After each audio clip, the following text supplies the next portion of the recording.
So this is what I want my one wisdom of the day to be, and that it's more satisfying to be the creator compared to being the critic.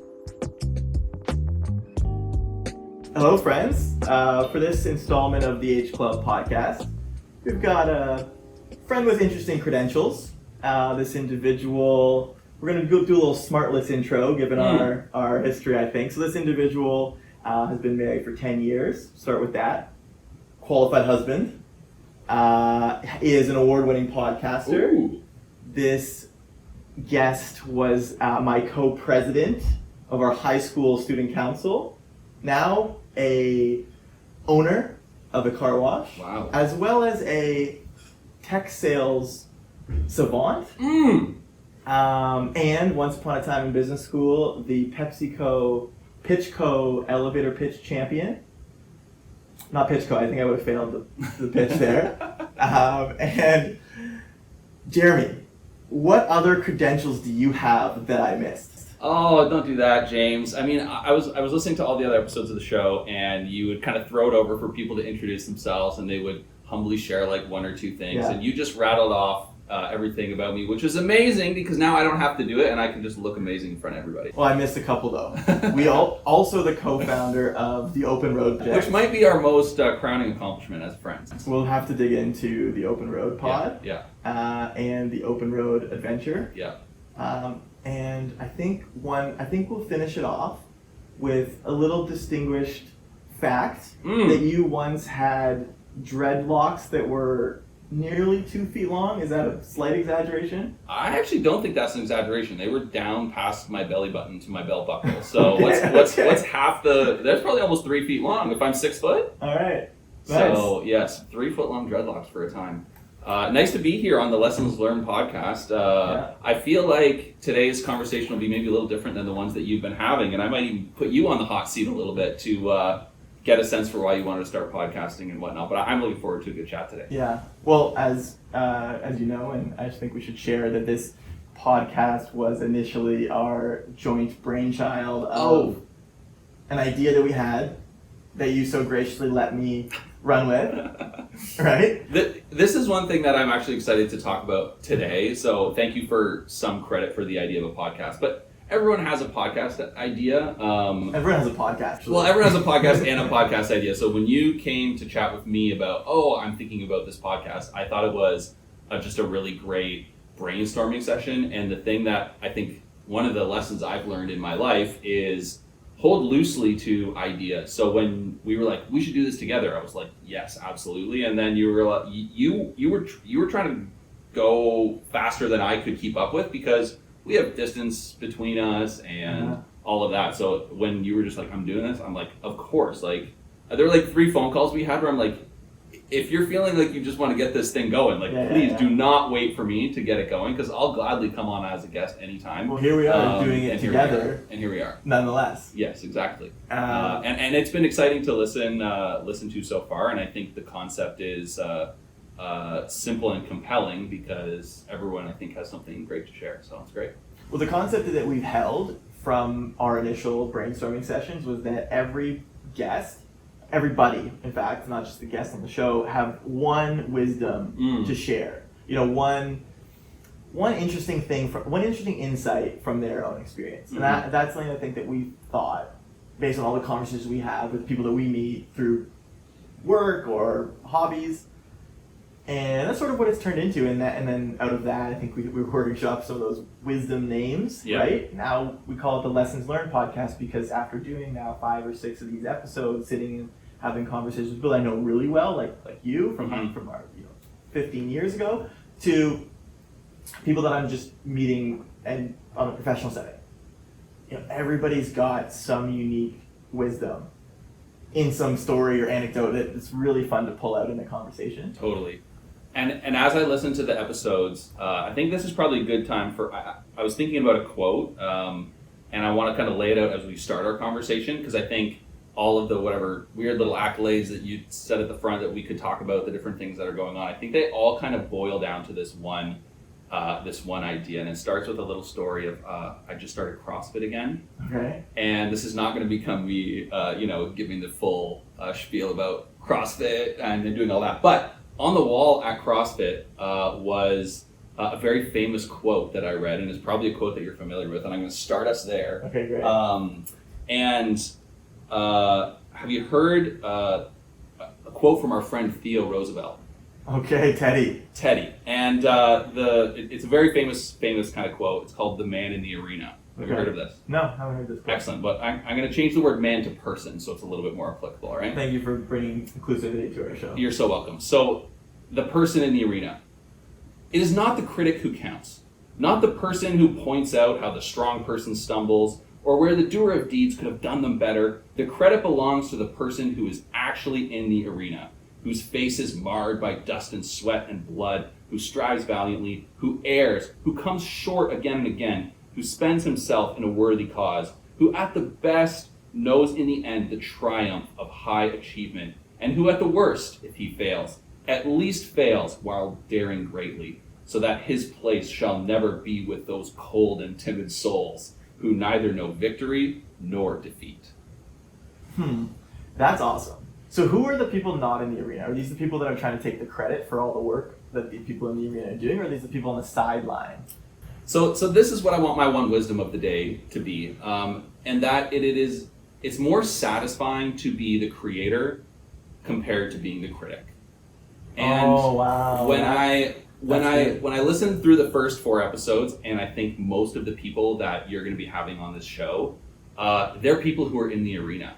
They are people who are doing something interesting. They've learned something from an experience that challenged them, made them better. Maybe they failed at it, or maybe they took a big risk. Like, I love the conversation with Ty, who took a huge risk and didn't know whether it was going to pay off for months and months and months. And I think when I think about the most meaningful experiences in my life, and many of the ones that you shared at the top of this episode, they all came from when I decided to put myself in the arena, whether it was a small arena or a big one. And so I think that's maybe a good start to our conversation. And one thing that I've learned through that is it's so easy to be a critic, and there's been many times in my life where I've been so critical of others who put themselves out there, and it's like, they're doing that's cringy, or that's embarrassing. And only through myself doing things that are either cringy or embarrassing do I get better at whatever that thing is that I might be doing. Wow, that really hits, because I've had two thoughts recently that follow that theme.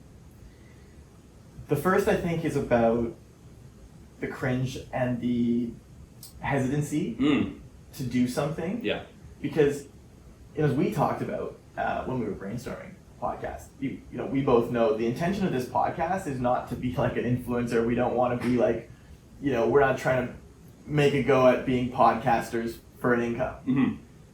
Like, it's cool. Like, I saw some Google Analytics, and there's like people in random different countries watching this podcast, which frankly is not the design. Right. We don't want, as much as we welcome anyone to watch, we're not making it for those people. We're making it for people that are already within our community. Yeah. So it's like people from our community for our community.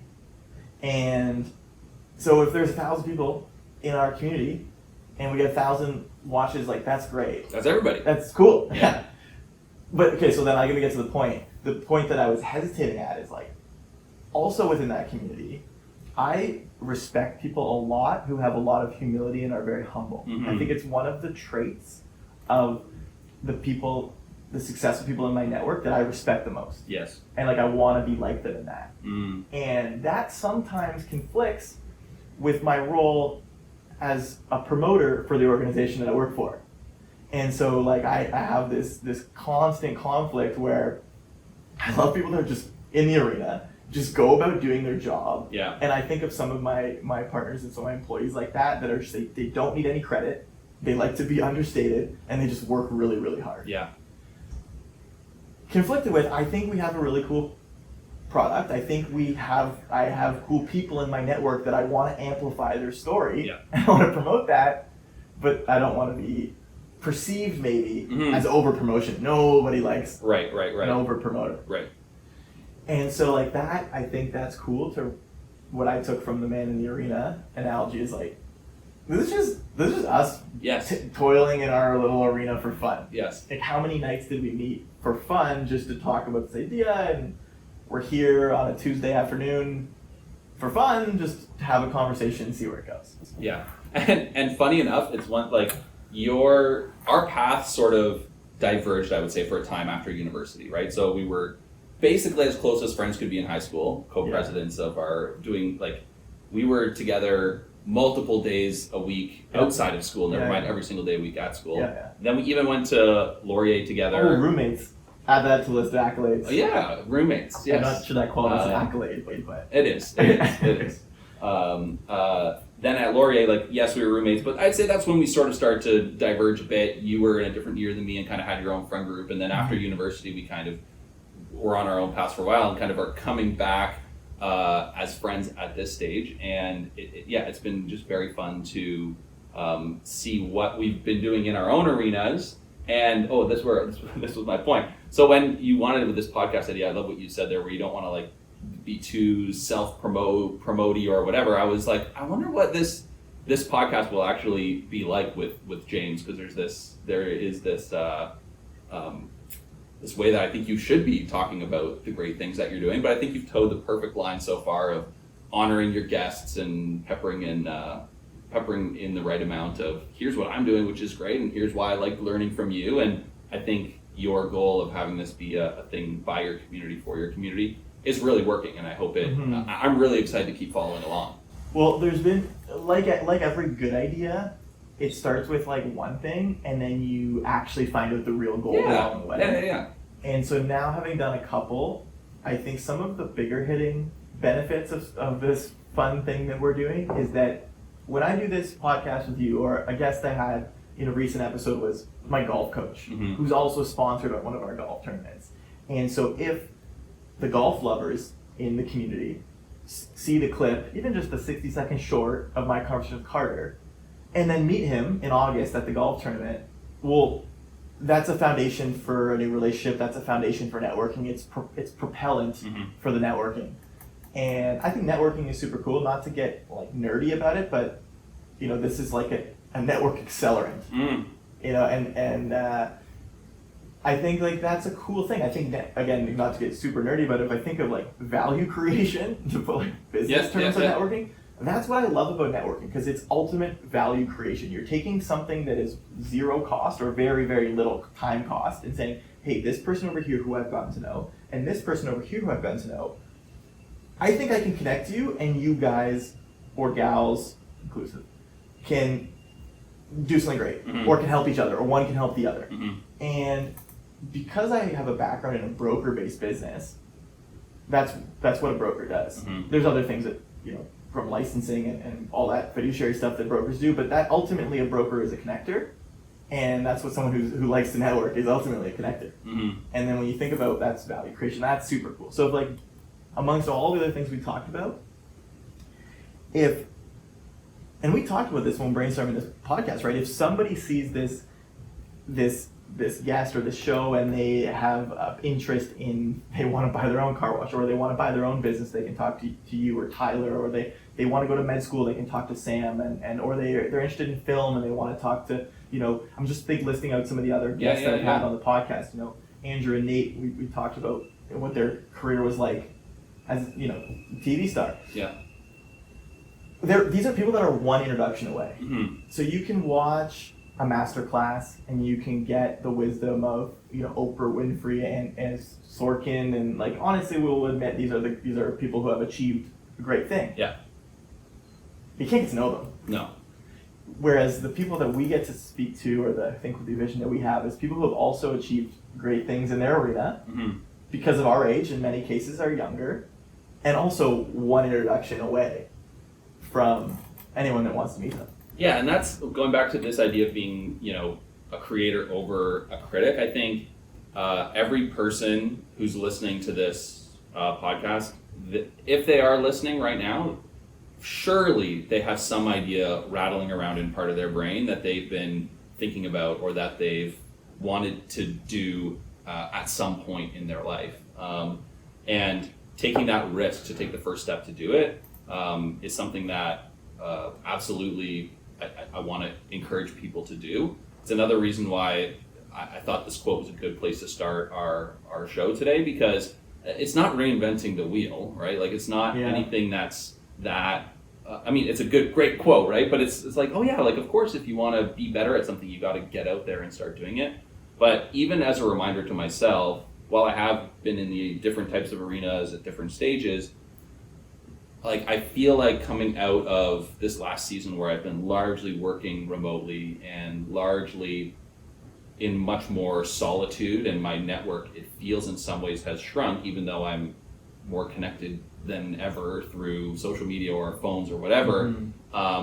This idea of meaningfully networking in person that we've been talking about, and that again we want this podcast to promote, has been very compelling to me personally, and why I've really appreciated that our friendship has sort of gone and now come back together, because I'm like, oh yeah, there's tons of people that I actually want either James to introduce me to, or I'm like, oh no, there's like 5 people I need to get to know James and the people that he knows. And so as I've just been thinking about this quote, it's like even for me it's a really helpful reminder for where am I getting into the arena, not just on tangible things like owning a business or doing a creative project, but also getting out there and having more meaningful, interesting conversations with people who are different than me.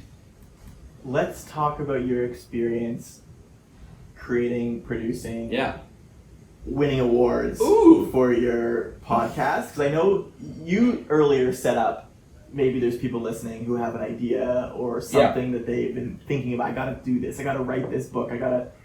So your podcast was an idea for quite a while, right? Yeah. So tell us about the podcast, about the idea, and then what finally led you to make it a reality. Well, James, to tell this story properly, I think we need to go back to my childhood. Okay, how far back? My 30 years. Okay. When I was 3 years old. All right, please. I grew up on the beautiful sandy shores of Lake Ontario, and I love to play in the sand. And when you're a kid, you want to build sandcastles, right? And you watch TV and you see these magical, big, beautiful sandcastles. And so as a kid, it's easy to have a vision for that big, beautiful sandcastle with all the different components. But then when I went to go build a sandcastle myself, it was crap. It fell over. It was just these little piles of sand, and it was no good.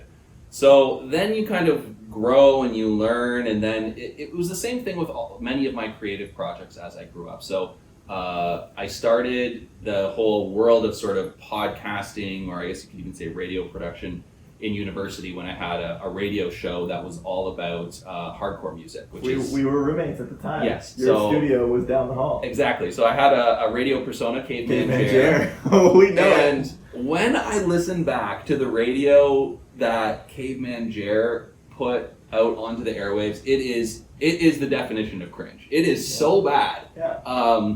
But it was my first step into that arena of putting something out there. So I always had this sort of interest in kind of broadcasting, podcasting, whatever.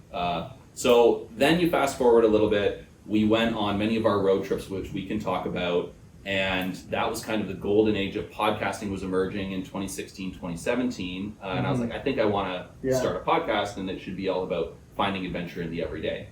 And so that then kind of took my little bit of solo hosting. I brought in a co-host, and we started a weekly podcast. And I was indeed a guest on that. You were a guest on that, on the very first episode. In fact, we told a story about us in an arena, which maybe we'll retell for the listeners. Oh, that is good. We'll get you to tell that story after, for sure. Then now you're in and you're toiling with the Open Road Pod. Yes. And I'm learning a lot about carrying a conversation and introducing interesting guests. And our first episodes were also, quite crap. But now What first episode? As in the one that you did? As in the one that you were in, yes. And everyone should be grateful that we're now here and you've had this podcasting experience, that this one can actually be good. So then I was like, okay, well, I've done the sort of interview style podcast thing. What's next? Well, this was when now interesting serialized shows were coming out, like Serial or S-Town or True Crime podcasts. And I had this vision for the Big Sandcastle podcast, which for me was now going to be a narrative style storytelling podcast. And I wanted to do that. But I'm not a journalist. I do not come across an interesting story and then can devote my life's work to trying to figure it out. or to go deep on something and have all this, recording equipment available. But at one point in 2017, I found myself at summer camp. And that summer, a bunch of the kids at the summer camp started playing a bunch of pranks on the staff or just on whoever. There were just a bunch of pranks that started to emerge. And I thought, maybe I have a little bit of a story here. Maybe I possibly stumbled into my own serial moment. And so I just, for the rest of that summer, for 6 weeks, I pulled out my iPhone, I started voice memos for every conversation, and I kind of had my own little whodunit investigation about these silly camp pranks that happened at camp. And I was like, if I were to have one of these podcasts, I think I have a body of work here that could turn into one of these podcasts. So then you fast forward like 5 years is how long it took me to cut audio, do interviews, license music, bring it together. I brought a bunch of people in to help me out. Another great quote is, if you want to go fast, go alone.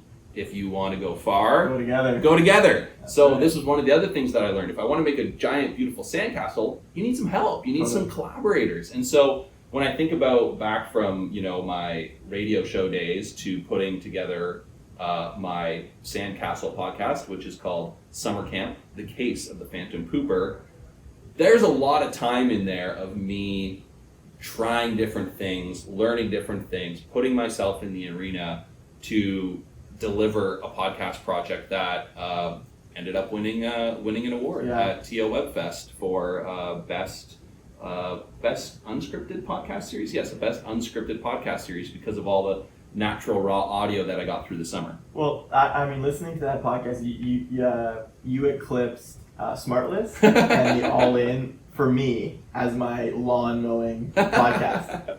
So I mow the lawn once a week, and I like to have a new episode. And so for that season, I really enjoyed following this journey. And the thing that struck me was how professionally it was done. Yeah. Not that I ever questioned your ability to produce professional content, but to hear like the music, the scores that were very reminiscent of S-Town and Serial and some of these other like higher budget podcasts. And even to hearing like the voice of your wife, for example, who as a lawyer is always put together and is like Kay is an image of like properness. Yes. To hear her doing like the description of some of the things that are in the show, that's great. So good. Yeah. So like had a comedic element that both the show was good for people that don't know you. Yeah. But then even better for the people that do know your world and do know some of the cast of characters that were both characters in the story and on. So I think that's another reason why, I believe when we started chatting, they're like, if we're going to do this, we might as well do our best to make it done right. Yeah. So that's... And still give yourself a lot of room to learn on the way. Like, again, we recorded actually 2 episodes of this show like 6 months ago, just to try to get the jitters out, right?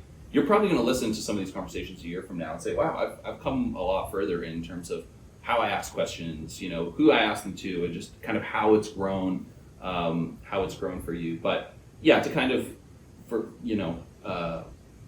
bring it back to that idea, it's like, this podcast was fun, and now it's over, and I'm ready for the next thing, right? So now whatever, like I say, that's my sandcastle. Like there might be something that comes next that I'm doing, And if I can be so bold, and normally the wisdom comes from the guest, but you actually kind of alluded to one of these things that I've realized recently, which is that sometimes you just got to do something and figure it along the way. Totally. And when you start to realize that no plan is perfect before it's laid. And this, I suppose, would be like a wisdom or a lesson that I've learned, is often you just got to try. And then by trying and by doing, by toiling in the arena, to throw it back to, Theodore language, you figure it out. Yeah. And so that gives you a lot of grace for yourself and a lot of acceptance when your first iterations, your first podcasts are like, there's things that are not great that we might cringe at, but if you don't do it, if you don't fail, going back to that quote, and you don't kind of learn these lessons along the way. Yeah, and I mean, and I kind of talked about that story one to the next podcasting type project, but even in the summer camp podcast journey, like I said, I was working on that one for 5 years. So all of the early iterations of that are so bad it's not even funny. And like even when I listen back to it now, I'm like, oh, I think I could have written this part better. But ultimately it was just like, no, just ship it and move on to the next thing. But that's where I think it's so again important to highlight bringing in collaborators and working with other people, because if I hadn't have been working with Jordan and Katie and Cole and others, it literally would not have been any good at all, because I had come to the edge of my own ability alone with that project, and then I now had this new energy when I brought people in. So that's one thing that I think I'm really learning is like I like my own ideas best. I don't know if you're like that, but when I come up with an idea, I'm like, that's a great idea. The more that I've let go of that and actually invited other people to build on it, it always gets better. It always gets better. I couldn't agree more. The similar but different view I have of good ideas is a cue for me to know that I or we as a team are onto a good idea is if I feel like, why have we not done this already? Whenever I feel like, I can't believe we haven't thought of this before, that's a pretty good tip that you're on the right track with something. Right. So, ideas and deciding to start things is a total domain. It's a total skill that's I think overlooked. Yeah. Because it applies. Well, I guess that's creativity at the end of the day. Yeah. Because you have one type of idea that's like, I can't believe we haven't thought of this already, which you're usually down on yourself, like, I can't believe we overlooked this. Right, when in actuality, you've just come up with a really good idea, better late than ever. Or you have these ideas that are like, I don't even know what the idea is, but there's something here. Let's start, like we did with the podcast, or like we did with the Open Road project when we met at Bugsy's and we just started writing down what we want to do. We didn't know what it was going to take shape, but there was something there, and we just jumped in. Or you have the other ideas that are like, this is 50-50. Like, this could go great or this could fail. Let's just do it. Because expected odds of it working out. Yeah. In that vein, one thing that I actually wanted to ask you a little bit about was setting up like systems and processes to bring ideas to fruition in a way that's sustainable. I think sometimes it is not hard for me to generate ideas. I'm probably similar to you, where it's easy to get in a whiteboard and say, oh, we want to do this, here's like a million ideas. Specifically related to my car wash, so like you said, I own and operate a car wash in Niagara On The Lake, and there's so many little things I want to do around marketing and creative and all this stuff. I'm sorry to interrupt you, but I really wish you let me set that up for you, because as you mentioned, we were so close, we remained close but at a distance as friends, and then I remember getting a call from you out of the blue one day, and it was, I bought a car wash, and it didn't surprise me at all. I love it. So, sorry, I really wanted to set up No, that. it's good. Because if any of my friends are going to own a car wash, thank you for it being you, because it fits so well. So now continue with your car wash point. But my question to you is like, so I'm right now in this weird space where I have a full-time job, and for the foreseeable future, I'm planning to keep it. You can maybe convince me otherwise. Hear that? Jeremy's employer? Yes, we're keeping this job. So I need to come up with like systems and processes to get things done, and it's so easy for them just to sort of, fall off of my priority list. And so even before this show, you were talking about, I'm going to have a couple reminders in my office for like getting things done and prioritizing. You've done that. You've done that with lots of different things. Is it a matter of prioritization? Is it a matter of systems? Like, I would love to have a little bit more of a formalized process for like doing my car wash work. I sort of just pick at it when I feel like it. I get the question. I love the question because it's a fun thing to think about. So one strategy that works for me and for us on our team is we list a lot. We use a lot of lists, and we use a lot of visual, call them Kanbans often, where they're like kind of stuff in columns. And so if you're creating cards that you can visualize, it's easy to just sit there with your list of ideas. And then you can filter it and slice and dice it in a bunch of different ways. And so you can go super analytical about it, and you can create like a decision matrix we would have done that in business school, where Yeah. you have what are the different criteria, what is the relative score of each criteria to total up, and you can be very analytical about it. Mm-hmm. That's one approach. The approach that I like the most currently, when you want to do everything, you're just not sure which to do first, Right. is using another simple matrix of how impactful it is. Yes. And so there's like either something that is either of high criticality or high scope. Right. Maybe they use different words, but either it's super, super important to one thing, Yeah. or it's a little bit important to a lot of things. Right. And for me, if we have an idea or a project we want to work on that solves more than one problem, then usually that's where we're going to start. Do you have an example of one of those? Yeah, I'll give you an example off the top of my head. So for years, we put off actually documenting our policies and procedures. Okay. So we went from a small company of 4 to 8 employees. Who cares? We all know the deal. Everyone knows the deal. Yeah. And so you don't need to write it down because everybody does everything. And Yeah. there's some value in that, but there's some problems in that. And in a relatively short amount of time, we went up to 25 people. Where now people, because of the size of the company and the roles are now more defined, not everyone knows what everyone else is doing.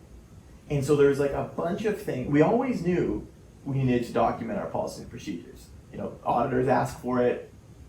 All the annoying reasons that we didn't want to do it helped us continue to put it off. Yeah. Also, it's super expensive from a time cost perspective because you have to have so many parties in the room. Yeah. And if each of your senior team members are in a room and there's 8 of you in a room for an hour, that's a full workday for I digress. So there's like a lot of reasons why we didn't do it. Yeah. But then the more we thought about it, the simple act of actually documenting it solved so many other problems. Right. Not only does it help with onboarding, Yes. it helps with covering off people who are on vacation. It helps with actually identifying some inefficiencies in our process because now let me use a better example, like the underwriting manager is sitting in on a presentation about what the finance team does. Right. And you would never think the underwriting manager needs to know about how we process payments. But in actuality, they have something of value to add because they're thinking of the problem in a different way. Right. So like that would be the biggest example from this year of something where we were putting it off, and then once we decided to commit to doing it, in part because we read some of the senior managers on our team read this great book. It's called Enterprise. It's actually called Traction by Gino Wickman, and it's all about the entrepreneur operating system. Okay. And so that was like the final push Right. to do it. And then we started to do it. And then what we initially thought was going to be maybe 10 to 15 pages per department, somewhere like 70, 80, 100 pages. And you're sitting there, and we had a session on it today, and we're looking at this and like, wow, what value is it, how valuable that is. Like we talk a lot about, I don't want to speak for you, but I'm not a guy that's built a lot of tangible things. But I think building intangible things are so cool in their own way. Yeah. And now you've created this document that is so valuable in this specific use of this organization. Right. Like that would be an example that comes to mind where we put that off way too long, but rather than regretting or being hard on ourselves or saying we should have done this like with a negative energy, we should have done this years ago. Yeah. So glad we're doing this now. Yeah. We can go into this time investment knowing that it's a thing that we're doing with confidence. Right. Obviously that's a good example of like when the moment was right for that. In all of those examples, are you like collaboration is always the answer? Like get the right people in the room every time? Like one thing I'm wrestling with is like I only have so many people that I can talk with about car wash. Like I'm in the business with my family, so we can always chat. But then like almost everyone else is going to be, hired help or a consultant or someone like that. And I'm like, do I like find that person, hire them, and is that going to be also help with the catalyst of like formalizing a process? Okay, so interesting thought came into my mind. Everybody loves to be a critic, so why not use that to your advantage? Talk to your customers. Yeah. Right? Customers, I think personally, half of all the ideas that we've implemented have turned into something were suggestions that came from our customers. Love it. Sometimes as complaints, sometimes given with negative energy, but they're gifts nonetheless. Yeah. And people love to be critics, right? So if you give somebody a soapbox some people will just go on and on and on, and there's going to be value there too. Yeah. I actually do really like that, because especially the way that you respond has a big impact, because people do like to be listened to. They like to be able to voice their piece. And if you respond as having thoughtfully listened, even if it is a complaint, and then come up with some ideas or ask for their suggestions even, all of a sudden it's like, whoa, yeah, okay, like I do actually have some suggestions. And yeah, there's two things that play with that. Number one is a great skill in negotiation is having the person you're negotiating against solve your problem. Right. So you put that on them, because people love to complain, and then you lay it out. You say, okay, great, solve it for me. Yeah. And then they realize that the solution is not so obvious. Right. You know, and then secondly, So how can I get that done? Exactly. Put that on them, and you're going to get one of two things. You're going to get a solution for you that you didn't think of, or you're going to get a more understanding customer or client. Yeah. And then secondly, we're talking about hearing somebody out. So if you don't get a solution, at least you've given them the time of day, which ultimately is the other thing a lot of people want, is they want to be heard. Yeah. Especially if they're customers or they're just somewhere a stakeholder. Yeah. So I think that would be cool. I mean, of course, you know, you could find friends like we are, where for fun we go on a whiteboard and we whiteboard. Yeah. I just have to come down here once a week. Sure. For whiteboard time. We'll have our recurring. So, yeah, I mean, I think that's a good thing to do, is like just figure out what works for you. So some people like to do a lot of analysis. They like to come to conclusions by research and reading it. And then other people, like us, like to talk it out, like to brainstorm, like to get things on a whiteboard. Yeah. I think I need one or two more people like that in my world for car washing, and more than that, I need to formalize the time that I spend doing it, and be a little bit better at prioritizing. But there's lots of fun stuff that's come down the pipe. You know, on that note, and I still want to get to, of course, we want to talk about some of your other accolades that we did mention. But I think one thing that, you know, we've discussed together is that the value of a mentor and mentee relationship. Yeah. So we both work with a similar coach that we consider our business coach, and having that is super valuable. But being on both ends of that relationship is something else that is so valuable. Being a mentee, obviously you're getting wisdom from somebody that's done it before, that has more experience, but also then being able to then pay it forward and sharing what you've learned helps sometimes crystallize what you might not know until you localize it. Yeah. And that's super interesting too. Yeah.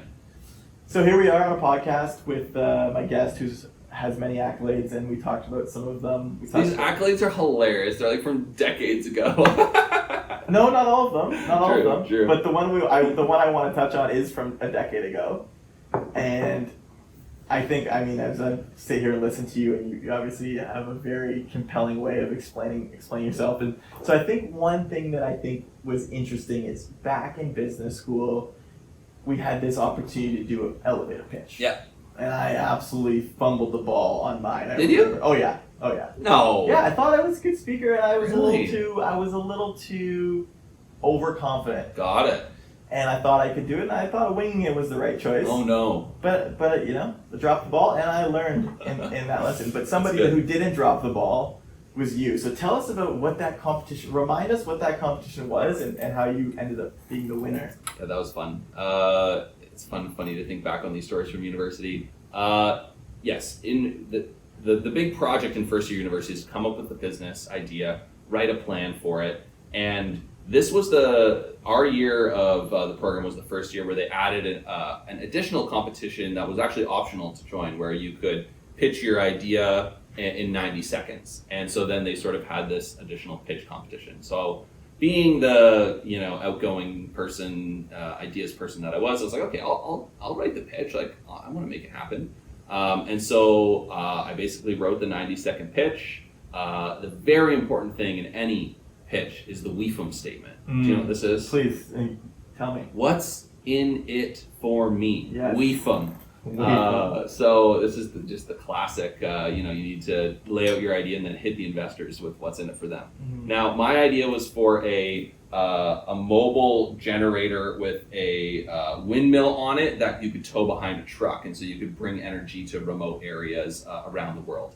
And I have no clue. Like, I was thinking about this on the drive here a little bit. Like, how did we even come up with a budget number for the engineering cost of this thing? We probably were like, $50,000 is all it's going to take to design this thing. Well, yeah. Or you said, we're going to capture 1% market share of this $1 trillion Oh, industry. 100%. We were like, this is going to bring electricity to every remote area in the world, and we're going to partner with NGOs to bring, this. So it's like a bazillion-dollar opportunity for you. And for the low cost of $20,000, you can have half the company. Whatever the pitch was, it would have been hilarious. But anyway, I remember, I don't remember a lot about it, but I clearly wrote the pitch, and then there was a classroom competition, and then if you won your class, you got to go to the finals, and then there were 5 of us finalists, and I pitched in front of the room, and I did tug a little bit on that eco, green, sustainability. Bringing power to those in need element, so I really tugged on the heartstrings of the judges, and I ended up coming first place in the competition.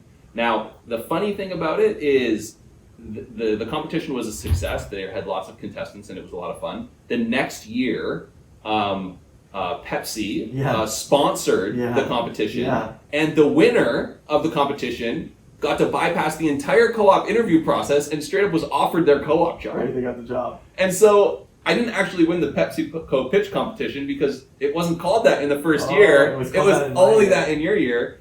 In your year, I also made some resources as a second year. I made resources for the first year. So I did the video. Here's how to write a pitch, and our prof Laura Allen showed it to everybody. So I was still involved in second year, but I got completely ripped off. I got absolutely nothing but a high five from Jim McCutcheon. You got apprenticed. You got season 1 of the Apprentice. You were like season 1 of Survivor, where they actually had to suffer before it actually got good. Exactly. So anyway. Funny little story, but it was worth doing. Obviously. Okay, so you just had the nerve to say your accolades were from years ago, and that story might be true. But what is also true is that while neither of us remember the contents of our pitch, we remember the experience. And what ultimately matters in a pitch is like the soft skills, is getting to the people quickly and having people engage and listening to you for 90 seconds. Today now, an older and wiser pitcher. What rings true still? What is a bit of wisdom you can share as somebody who's still pretty compelling to listen to? And what's the core of a good pitch? Core of a good pitch. I mean, I think it comes down to, it's been a while since I've heard a really good pitch, but for me, even then, I think what came through was my authenticity and my belief in what I was talking about. And that's what, when I think about even that idea, it comes back to that idea of being a creator or a critic. When you're a creator, you are putting blood, sweat, and tears into some idea that frankly no one else cares that much about, and that's totally fine. But when you have the conviction and you do find people who are interested in it, and they come along on that journey with you, that's a really rewarding feeling. And so, I think an authentic pitch is going to come when someone's passionate about something. And when you're passionate about something, you're going to find people who are similarly passionate about something you're doing or something adjacent to what you're doing and might be able to come along and help in it. And I think, so if it starts at a pitch and kind of grows out, I think it's all going to be about, is it real? Everyone has a good BS meter these days, so it's pretty easy to determine, what's real and what's not.